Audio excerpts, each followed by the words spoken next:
नमस्कार, स्वागत है आप सभी का आपके ऑफिशियल यूट्यूब चैनल गुरुजी स्पेशल क्लासेस में। मैं हूं निमाई साना, आपके समक्ष उपस्थित हूं साइकोलॉजी विषय वस्तु को लेकर। स्टूडेंट्स, आज की क्लास में हम जानेंगे कुछ और मुख्य शिक्षण विधियों के बारे में। जैसे कि लास्ट क्लासेस में हमने कुछ मुख्य शिक्षण विधियों के बारे में जाना, उन पर चर्चाएं की, उसके महत्वपूर्ण बिंदुओं पर हमने स्टडी की जो हमारे एग्जाम पॉइंट ऑफ व्यू से काफ़ी ज़्यादा इंपॉर्टेंट है, जो आपके सुपर टेट से रिलेटेड प्रश्न जहाँ से सीधे सीधे पूछे जाते हैं। तो आज की क्लास में हम और कुछ मुख्य शिक्षण विधियों के बारे में जानेंगे जहां से आपके एग्जाम्स में प्रश्न बनते हैं, और उनके इंपॉर्टेंट पॉइंट्स के बारे में डिस्कशन करेंगे जहां से आपके एग्जाम्स में प्रश्न पूछे जाते हैं। चलिए शुरू करते हैं आज की क्लास और जानते हैं सबसे पहले जो विधि है उस विधि का नाम है डेक्रोली विधि। तो देखिए स्टूडेंट्स, डेक्रोली विधि से रिलेटेड आपके प्रश्न सबसे पहले ये बनता है कि डेक्रोली विधि के प्रतिपादक कौन है। तो अगर आपसे पूछा जाए कि डेक्रोली विधि के प्रतिपादक कौन है तो आप बताएंगे ओविड डेक्रोली जो है वो डेक्रोली विधि के प्रतिपादक है। दूसरी बात यह है स्टूडेंट्स इस विधि में कि इसमें विद्यालय का वातावरण प्राकृतिक होता है। प्राकृतिक का मतलब ये स्टूडेंट्स नेचुरली, यानी कि आपसे पूछा जाएगा एग्जाम्स में कि निम्नलिखित में से कौन सी विधि में विद्यालय का वातावरण नेचुरल होता है, यानी प्राकृतिक होता है। तो आप बताएंगे कि डेक्रोली विधि में ऐसा होता है जहां पर बालकों को उदार शिक्षा दी जाती है, यानी कि उदार का मतलब ही होता है स्टूडेंट्स बाल केंद्रित शिक्षा। तो देखिए डेक्रोली विधि की दूसरी खास बात यह है क्योंकि जो यहाँ पे जो विद्यालय का वातावरण होता है वो नेचुरल होता है, और नेचुरल होने के साथ साथ बालकों को उदार शिक्षा दी जाती है, यानी उदार का मतलब बाल केंद्रित शिक्षा दी जाती है क्योंकि बालकों को केंद्र में रखकर ही यहाँ पर शिक्षाएं दी जाती है। तो इसलिए ये उसके मुख्य बिंदु हैं जहाँ से आपके एग्जाम्स में प्रश्न बनते हैं। नेक्स्ट पॉइंट है इसमें स्टूडेंट्स कि इस विधि से बालक में सामाजिक भावना का विकास किया जाता है, यानी कि जो प्राकृतिक रूप से, यानी कि जो विद्यालय का वातावरण जो प्राकृतिक आपने रखा है, तो इसके पीछे कारण यह है कि जब बच्चा प्राकृतिक वातावरण में एजुकेशन प्राप्त करेगा और उसके केंद्र में बालक होगा तो इससे बालकों के अंदर जो है सामाजिक भावना, यानी कि सोशल डेवलपमेंट, सामाजिक विकास की भावना विकसित होगी, क्योंकि वो सामाजिकता की बात करेगा, एक दूसरे के साथ कोऑर्डिनेशन बनाने की बात करेगा, सहभागिता की भावना रखेगा। तो इससे बच्चों का क्या होगा, सामाजिक भावना का विकास हो पाएगा। तो इसीलिए ये विधि काफ़ी ज़्यादा इंपॉर्टेंट है क्योंकि इसके लिए कोई पर्टिकुलर क्लासरूम नहीं होता है। क्लासरूम उनका वही होता है नेचर, यानी नेचुरल, प्राकृतिक रूप से वो शिक्षा को प्रदान करते हैं। कहीं पर भी नेचर में बैठ जाते हैं और वहीं पर जो है बच्चों को एक जगह बिठाकर उनको केंद्र में रखकर उनको शिक्षाएं प्रदान की जाती है, जिससे बच्चों के अंदर भाईचारे वाली भावना का विकास होता है, यानी कि सामाजिक भावना का भी विकास होता है, जो आपके एग्जाम पॉइंट ऑफ व्यू से काफ़ी ज़्यादा इंपॉर्टेंट है। चलिए आगे बढ़ते हैं और देखते हैं इसमें और कौन सी मुख्य बातें हैं। तो इसमें एक और पॉइंट है स्टूडेंट्स कि बालकों का विभाजन उनकी रुचि व क्षमता के अनुरूप किया जाता है, यानी कि इस विधि के अंतर्गत बालकों के जो इंटरेस्ट होते हैं और जो उनके अंदर कैपेबिलिटी होती है, क्षमता होती है, उसके अनुरूप जो है उन बच्चों को शिक्षा दी जाती है। मान लीजिए कि किसी बच्चे को जो है क्रिकेट में काफ़ी ज़्यादा टैलेंट है, उसके अंदर काफ़ी ज़्यादा इंटरेस्ट है, तो उस बच्चे को क्रिकेट से रिलेटेड शिक्षा प्रदान की जाती है। या किसी बच्चे में फुटबॉल से रिलेटेड टैलेंट है, इंटरेस्ट है, तो उसको फुटबॉल से रिलेटेड जो है ज्ञान दिए जाते हैं। तो कहने का मतलब यह है कि बालकों का इसमें विभाजन किया जाता है, बट वो उनके इंटरेस्ट और उनकी क्षमता के अकॉर्डिंग किया जाता है। और यदि आप इस ढंग से बच्चों का डेवलपमेंट करते हैं तो कहीं ना कहीं जो है वो बच्चों को क्या शिक्षा दी जाती है, बाल केंद्रित शिक्षा के अनुरूप ही होते हैं, क्योंकि बाल केंद्रित शिक्षा के अंतर्गत बालक को केंद्र में रखकर शिक्षा दी जाती है। और बालक केंद्र में, इसका मतलब बालक के लिए जो बेहतर है, बालक को जो चीज़ अच्छी लगे उसमें उस बच्चों को उस हिसाब से उसमें ढालना, यही बाल केंद्रित शिक्षा की मुख्य विशेषताएं हैं। तो कुल मिलाकर आपको डेक्रोली विधि में ध्यान क्या रखने हैं, तो अगर आपसे पूछा जाए कि डेक्रोली विधि के प्रतिपादक कौन है, जो सबसे ज्यादा इंपॉर्टेंट है प्रतिपादक, जिनके प्रतिपादक निर्धारित हैं, यहाँ से सीधे सीधे आपके प्रश्न पूछे जाते हैं, तो काफी ज्यादा इंपॉर्टेंट तो आपके प्रतिपादक हो गए। तो अगर आपसे पूछा जाए कि डेक्रोली विधि के प्रतिपादक कौन है तो आप बताएंगे ओविड डेक्रोली। दूसरी खास बात है स्टूडेंट्स कि इसमें यहाँ से प्रश्न और बनता है कि निम्नलिखित में से कौन सी विधि में विद्यालय का वातावरण प्राकृतिक होता है। तो अगर आपसे इस तरीके से क्वेश्चन डेप्थ से पूछे जाए तो आप ध्यान रखेंगे कि डेक्रोली विधि में जो विद्यालय का वातावरण होता है वो प्राकृतिक होता है। और प्राकृतिक वातावरण में बच्चों को शिक्षा देने का मतलब यही होता है कि बच्चों के अंदर सामाजिक भावना का विकास करना। तो किस विधि में बच्चों के सामाजिक भावना के विकास पर ध्यान दिया जाता है, तो आप बताएंगे डेक्रोली विधि में। ठीक, दूसरी बात यह है कि बालकों के विभाजन उनकी रुचि व क्षमता के अनुरूप किया जाता है। जैसा जिस बालक में इंटरेस्ट होगा, उसमें क्षमताएं होगी, उस बच्चे को उसी अनुरूप शिक्षा प्रदान की जाती है। ये डेक्रोली विधि विधि की कुछ मुख्य विशेषताएं हैं। आई होप आप मेरी बातों को समझ पाए होंगे और इस टॉपिक से रिलेटेड, इस पॉइंट से रिलेटेड जो भी प्रश्न आपके एग्जाम्स में बन सकते हैं उन सबको आपने कंप्लीट कर लिया होगा। चलिए आगे बढ़ते हैं और देखते हैं नेक्स्ट विधि के बारे में, जो विधि काफ़ी ज़्यादा इंपॉर्टेंट है क्योंकि ये विधि स्टूडेंट्स सीटेट से रिलेटेड एग्जाम्स में भी प्रश्न पूछे जाते हैं, क्योंकि यहाँ पर जो ये विधि है ये कहीं ना कहीं जीन पियाजे से रिलेट करते हैं। और जीन पियाजे आपको पता है एक कंस्ट्रक्टिविस्ट थे, यानी रचनावादी, कुछ न्यू डेवलपमेंट पर ज़्यादा ध्यान देते थे। इसीलिए ये जो आयोग की भी मुख्य विधि के अंतर्गत आते हैं। कई बार आपसे अलग अलग नाम से प्रश्न पूछे जाते हैं। एक नाम इसका ये है कि स्टूडेंट्स अन्वेषण विधि, आपसे सीधा सीधा पूछा जाएगा कि अन्वेषण विधि किसने दी है, इसका प्रतिपादक कौन है। या आपसे पूछा जाएगा कि खोज विधि किसने दी है, यानी किसके प्रतिपादक कौन है। या फिर आपसे पूछा जाएगा ह्यूरिस्टिक विधि किसने दी है, इसके प्रतिपादक कौन है। तो ध्यान रखेंगे, अगर आपसे पूछा जाए कि अन्वेषण विधि, खोज विधि या ह्यूरिस्टिक विधि में से कोई भी एक नाम आ जाए और इसके आपसे प्रतिपादक पूछे तो आप बताएंगे कि इसके प्रतिपादक आपके H.E. आर्मस्ट्रॉन्ग है, यानी कि वो चांद पर जाने वाले आर्मस्ट्रॉन्ग नहीं, नील आर्मस्ट्रॉन्ग नहीं है, ये H.E. आर्मस्ट्रॉन्ग है जिन्होंने ह्यूरिस्टिक विधि को डेवलप किया है। दूसरी बात है स्टूडेंट्स इस विधि में कि ह्यूरिस्टिक शब्द का एक अर्थ होता है जिसका अर्थ है मैंने खोज लिया, यानी कि मैंने कुछ नया खोज लिया, कुछ नया निर्माण किया।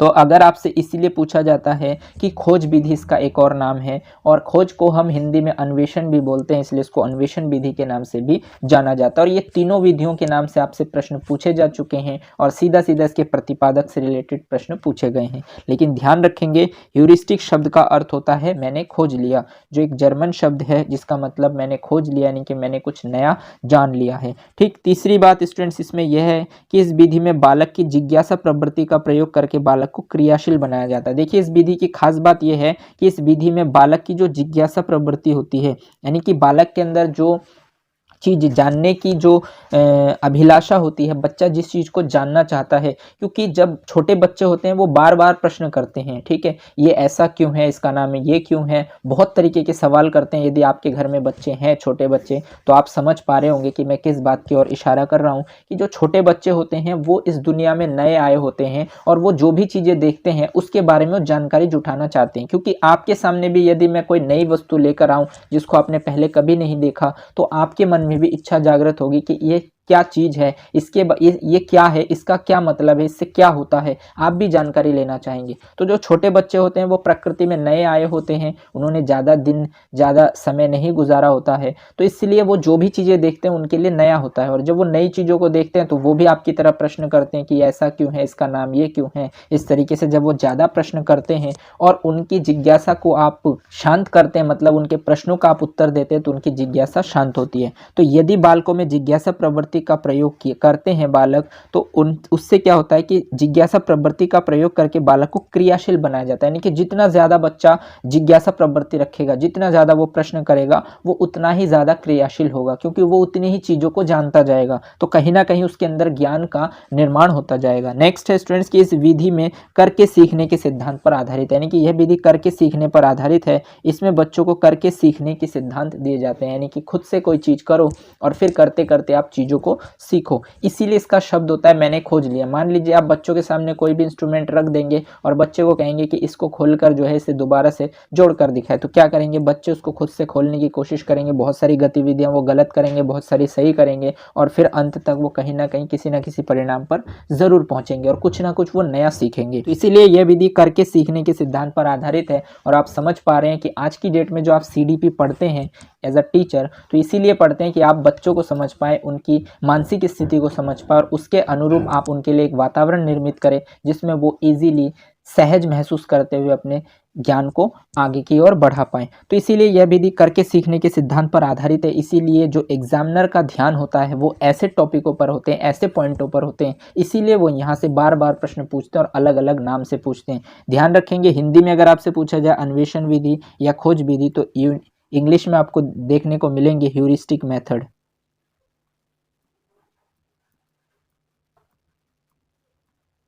इस तरीके से आपको बाइलिंगुअल अगर आपका क्वेश्चन पेपर होता है तो उसमें आपको ह्यूरिस्टिक मेथड दूसरी तरफ देखने को मिल जाएंगे, जो इंग्लिश में जो प्रश्न लिखे हुए मिलेंगे।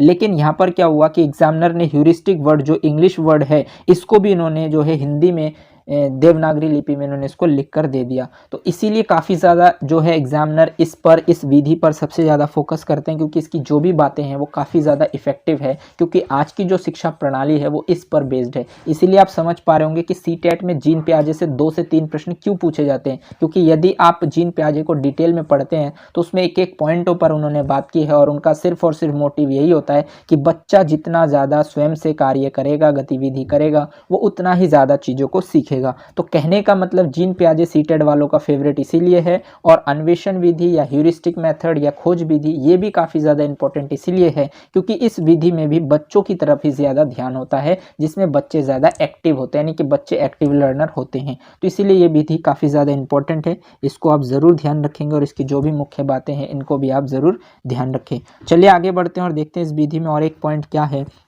तो इसमें बालक क्रियाशील होते हैं। देखिए सही बात है कि जो बच्चा जो है स्वयं से खोज करेगा तो इसका मतलब वो एक्टिव होगा, यानी कि वो क्रियाशील होगा। तो यह विधि करके सीखने के सिद्धांत पर आधारित है। इसमें बालक क्रियाशील होते हैं। इसमें बालक की जिज्ञासा प्रवृत्तियों का प्रयोग करके बालक की क्रियाशीलता को बनाया जाता है। ह्यूरिस्टिक शब्द का अर्थ होता है मैंने खोज लिया, और ह्यूरिस्टिक शब्द के प्रतिपादक कौन है। तो ये सारी मुख्य बातों को आप ज़रूर ध्यान रखेंगे कि यहाँ से आपके एग्जाम में प्रश्न बनने के चांसेस ज़्यादा हैं। आई होप आप मेरी बातों को समझ पा रहे होंगे। चलिए आगे बढ़ते हैं और देखते हैं नेक्स्ट विधि के बारे में। तो नेक्स्ट विधि है स्टूडेंट्स आपके लिए प्रश्नोत्तर विधि। देखिए ये भी काफ़ी ज़्यादा इंपॉर्टेंट है, यहाँ से भी आपके एग्जाम्स में प्रश्न पूछे जाते हैं। तो सीधा सीधा आपसे पूछा जाएगा कि प्रश्नोत्तर विधि के प्रतिपादक कौन हैं। तो अगर आपसे पूछा जाए कि प्रश्नोत्तर विधि के प्रतिपादक कौन है, तो आप बताएंगे कि प्रश्नोत्तर विधि के प्रतिपादक आपके सुकरात साहब यानी सॉक्रेट्स, जिसे हम इंग्लिश में बोलते हैं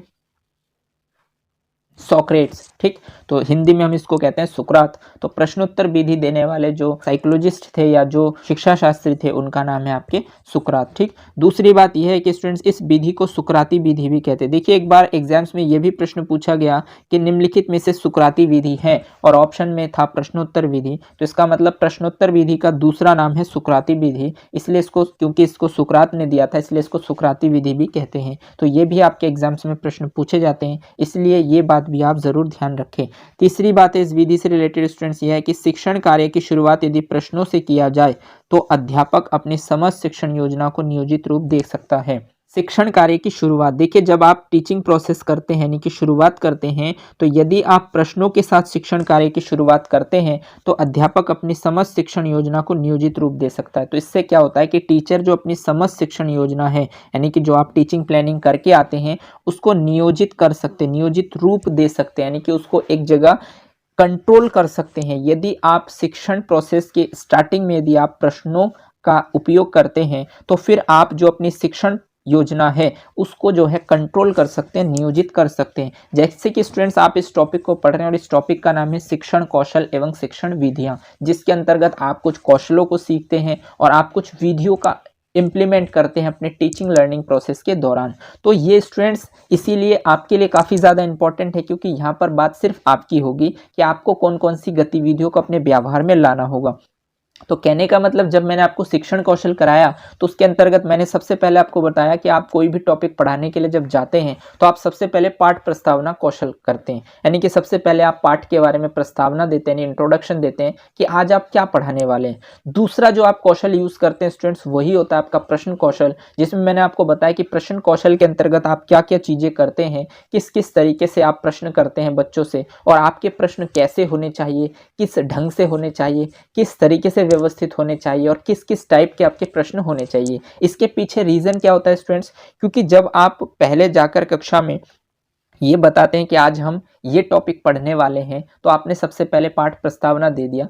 उसके बाद आप ये जानना चाहते हैं कि जो टॉपिक हम पढ़ने वाले हैं या मैं पढ़ाने वाला हूं बच्चों को, उस टॉपिक से रिलेटेड बच्चों को पहले से कितना ज्ञान है, यानी पूर्व ज्ञान उनको इस टॉपिक से रिलेटेड कितना है, पहले उनको जानते हैं। जब आप उनसे प्रश्न पूछते हैं उनके पूर्व ज्ञान से रिलेटेड, तो छोटे छोटे सिंपल प्रश्न पूछते हैं ताकि आप जानना चाहते हैं कि क्या वो इस टॉपिक से पहले से परिचित है या नहीं है, और जैसा जैसा उनका रिस्पॉन्स होता है उसी अनुरूप आप समझ जाते हैं कि मुझे शुरुआत कहाँ से करनी चाहिए। मान लीजिए कि आपने टॉपिक के बारे में पूछा उनसे बल, और बल के बारे में बच्चों ने थोड़े थोड़े ठीक ठीक आंसर दिए, तो आपको पता चल जाएगा कि बच्चों को कितना ये टॉपिक क्लियर है, पूर्व ज्ञान इनके पास कितना है, और फिर आप उस बल टॉपिक को जहाँ से आप शुरुआत करना चाहते हैं वहाँ से आप महसूस कर पाएंगे कि मुझे यहीं से शुरुआत करनी है या पहले थोड़ा सा बल के बारे में उनको पहले से बता दिया जाए, फिर से शुरुआत की जाए। तो कहने का मतलब बच्चों के पूर्व ज्ञान को जानने के लिए आपको टॉपिक से रिलेटेड पहले प्रश्न करने होते हैं, जो मैंने आपको शिक्षण कौशल के अंतर्गत पढ़ाए हैं। यदि आपने मेरे वो क्लासेस देखे हैं तो बहुत अच्छी बात है,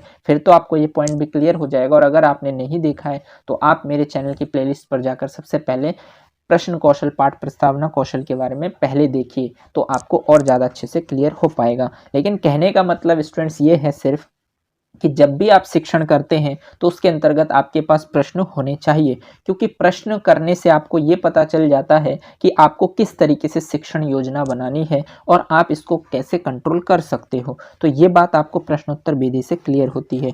दूसरी बात यह है कि जब आप प्रश्न कौशल पढ़ते हैं तो मैंने आपको प्रश्नों के बारे में बता दिया है, लेकिन एक बार और बता देता हूँ कि प्रश्न आपके कैसे होने चाहिए, छोटे होने चाहिए, मतलब उस टॉपिक से रिलेटेड छोटे छोटे सिंपल प्रश्न होने चाहिए, ताकि आप उनके पूर्व ज्ञान को जान पाएं। दूसरी बात स्टूडेंट्स इसमें यह है कि प्रश्न की भाषा सरल होनी चाहिए। देखिए, आप जो प्रश्न बच्चों से करने वाले हैं वो कॉम्प्लिकेटेड सवाल नहीं होने चाहिए, वो सिर्फ उस टॉपिक से रिलेटेड पूर्व ज्ञान की जानकारी के लिए होने चाहिए। इसीलिए प्रश्न की भाषा जो है वो सिंपल होनी चाहिए, सरल होनी चाहिए, और वो प्रश्न कैसे होने चाहिए, छोटे होने चाहिए। आई होप आप मेरी बातों को समझ पा रहे होंगे। और नेक्स्ट बात है स्टूडेंट्स इसमें ये कि प्रश्न पढ़ाए गए विषय वस्तु से संबंधित होने चाहिए। ये भी बात आपको ध्यान रखनी है कि जो भी आप प्रश्न बच्चों से कर रहे हैं वो उनके विषय वस्तु से संबंधित होने चाहिए, क्योंकि यदि उनके विषय वस्तु से संबंधित नहीं होंगे तो बच्चे फिर उस टॉपिक को नहीं समझ पाएंगे और वो टॉपिक में भटक जाएंगे। और आखिरी बात इस विधि में स्टूडेंट्स ये है कि प्रश्न छात्रों के पूर्व ज्ञान से संबंधित होने चाहिए। देखिए, मैंने पहले ही आपको बताया है कि प्रश्न आपके कैसे होने चाहिए, छात्रों के पूर्व ज्ञान से संबंधित होने चाहिए। तो इन बातों को आपको ध्यान रखना होगा कि प्रश्नोत्तर विधि के प्रतिपादक कौन है, तो सुकरात है। किस विधि को सुकराती विधि कहते हैं, तो प्रश्नोत्तर विधि को कहते हैं। और शिक्षण कार्य की शुरुआत यदि आप करते हैं तो आपके पास प्रश्न होने चाहिए, जिससे आप अपनी शिक्षण योजना को नियोजित रूप दे सकते हैं। दूसरी बात, आपके प्रश्न छोटे होने चाहिए, आपके प्रश्न की भाषा सरल होनी चाहिए, और आपके प्रश्न जो है वो विषय वस्तु से संबंधित होने चाहिए, और वो बच्चों के पूर्व ज्ञान से भी संबंधित होने चाहिए। तो इन बातों को आपको ध्यान रखना होगा। आई होप आप मेरी बातों को समझ पाए होंगे और प्रश्नोत्तर विधि के बारे में भी आपने जानकारी अच्छे से समझ लिए होंगे। चलिए आगे बढ़ते हैं और देखते हैं नेक्स्ट विधि आपके लिए क्या है।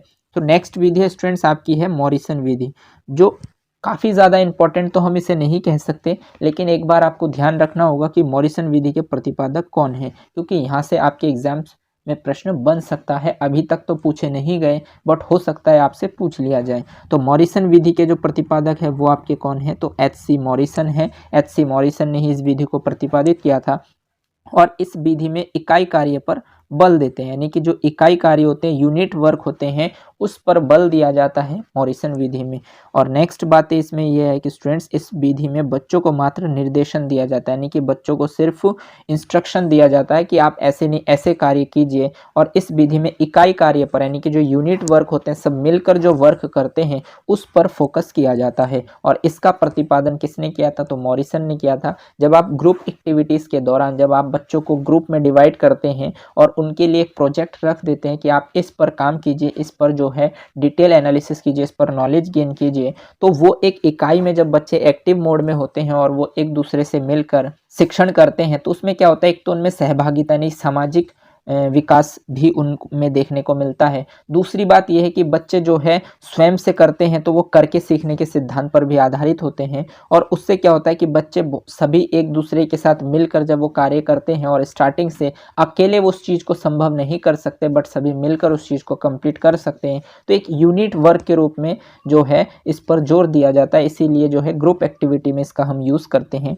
तो इस विधि में इकाई कार्य पर जोर दिया जाता है, और इकाई कार्य पर जोर देने का कार्य कौन करते हैं, तो ये करते हैं टीचर, क्योंकि टीचर इसमें निर्देशन देते हैं। और इसीलिए ये विधि थोड़ा सा इंपॉर्टेंट बनता है, क्योंकि यहाँ से अभी तक आपके प्रश्न नहीं पूछे गए, लेकिन प्रतिपादक से एक आध बार प्रश्न पूछे गए हैं आपके टेट एग्जाम्स में। तो इसलिए मैं आपको बता दूं कि मॉरिसन विधि के जो प्रतिपादक है उसके प्रतिपादक आपके एच.सी. मॉरिसन जी हैं। आई होप आपने भी इस विधि को जान लिया होगा और आपने जान लिया कि प्रश्नोत्तर विधि किस तरीके से होते हैं।